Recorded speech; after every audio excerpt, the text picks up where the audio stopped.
Ontology is the question of how you define being in general, and specifically your own being.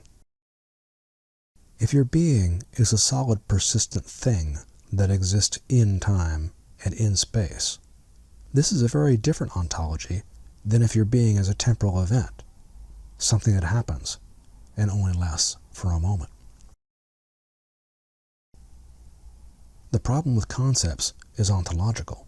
All of our concepts, like our mother-in-law, our iPhone, and our partner, are ontologically extended in space and time. But the world they are pretending to represent is not. And this is why we can never force the world to match our storyline. This is exactly what the Four Noble Truths point out, that the world is a place of endless change, and that all our suffering comes from our resistance to this fact. That moment of irritation, or self, that I just described was entirely based on the following ontology.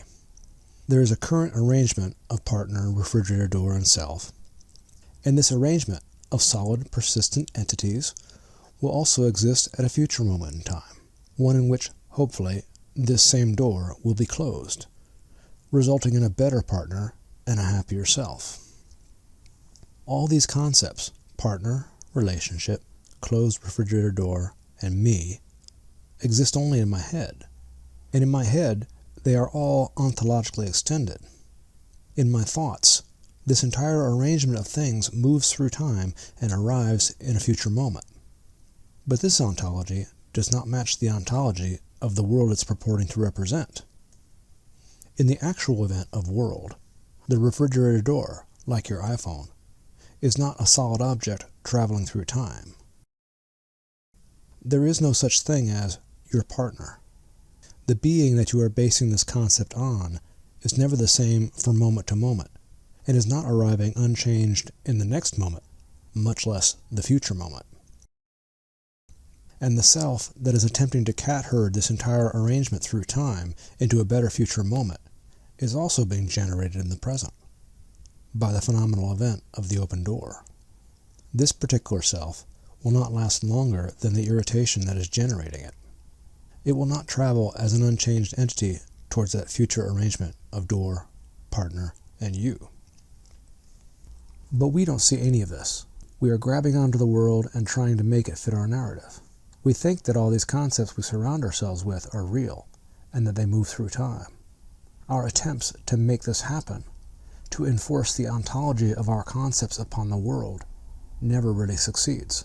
And the never-ending struggle with the world results in the constant low-level tension that we experience as our self. Every time we grab onto the world like this, we do it the same way. We swap out the world for our concepts of the world. We take the concepts that we are creating as reality, and we try to position ourself, the most important concept we have, in relationship to these other concepts. The self that gets generated in this process is essentially a mental fist that has grabbed onto some part of the world and cannot let go. Here's the important part. When we are grabbing on with this hand of thought, we think that what we are grabbing onto, what is in our hand of thought, is real. We think the concepts that we have created and are grabbing onto actually exist. But they don't. Not only that, they take us away from whatever dependently arising moment of world is actually occurring.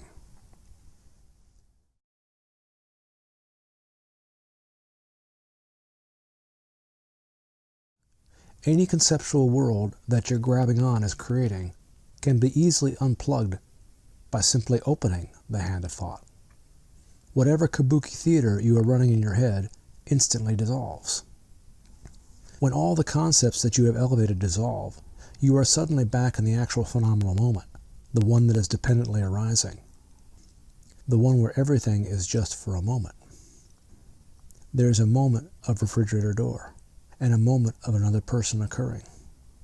The conceptual self that was attempting to position itself in relationship to all your other concepts dissolves away. You have opened the hand of thought.